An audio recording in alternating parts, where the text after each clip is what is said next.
Congressman Michael Burgess. He is a Republican from Texas. Congressman, good to see you. I don't like seeing you in these circumstances, but I appreciate the time you're taking.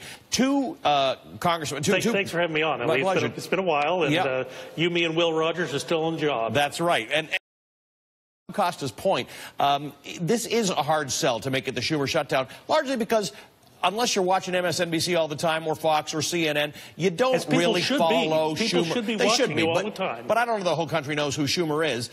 Where's the impasse here, and how do you fix it? Well, I think you've actually alluded to two things as I've been listening to you here waiting for this segment. One is perhaps there are a group of senators who, let's be honest, it's a 60-vote rule over the Senate that kind of ground things to a halt yesterday. The House did its work earlier in the week and sent the 4-week spending bill over to the Senate with the children's health insurance attached to it. Now, the Senate couldn't muster 60 votes last night. If they can put together enough senators who can agree to something that gets 60 votes, well, let's get back together and talk. Or the other option would be maybe it's time to do away with that 60-vote rule in the Senate. And I promise you there are plenty of us on the House side who long for that day. But a lot of people say that the Senate is moderated more than the House as a result of that 60-vote rule. I mean, there are some days, Congressman, that the House seems a little unruly and in the throes of the emotions of some extreme members of Congress. We're the People's House. We are the closest contact that people have with the federal government, so we reflect what our districts are relaying to us.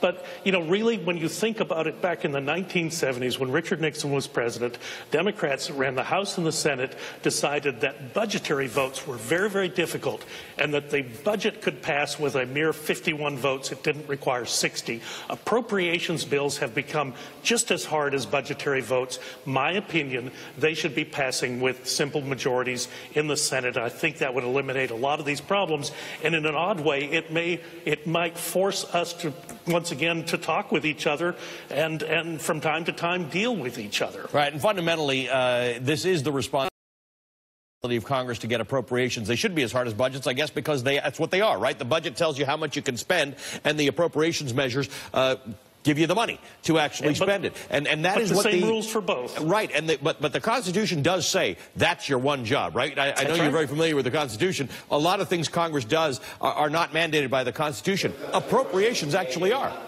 Yes, absolutely. The Appropriations Committee is one of the oldest committees and actually described in the Constitution. What's your sense of where this goes, Congressman? When does it end?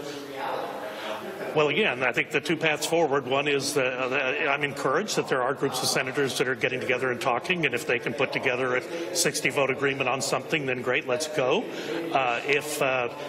If they cannot, I do think Mitch McConnell at some point is going to have to call and say, this is it. I'm passing this with 51 votes. He can appeal the ruling of the chair on any vote that he brings up, and that only requires 51 votes to sustain it, much in the same way that they confirmed Neil Gorsuch. But I will also tell you this, and I've heard a lot of your discussion this evening. Please don't blame the Dreamer situation on President Trump. This has been going on for a number of years. 2005, Jim Sensenbrenner had a bill on the floor that would have solved this problem, but it never got a day in the Senate.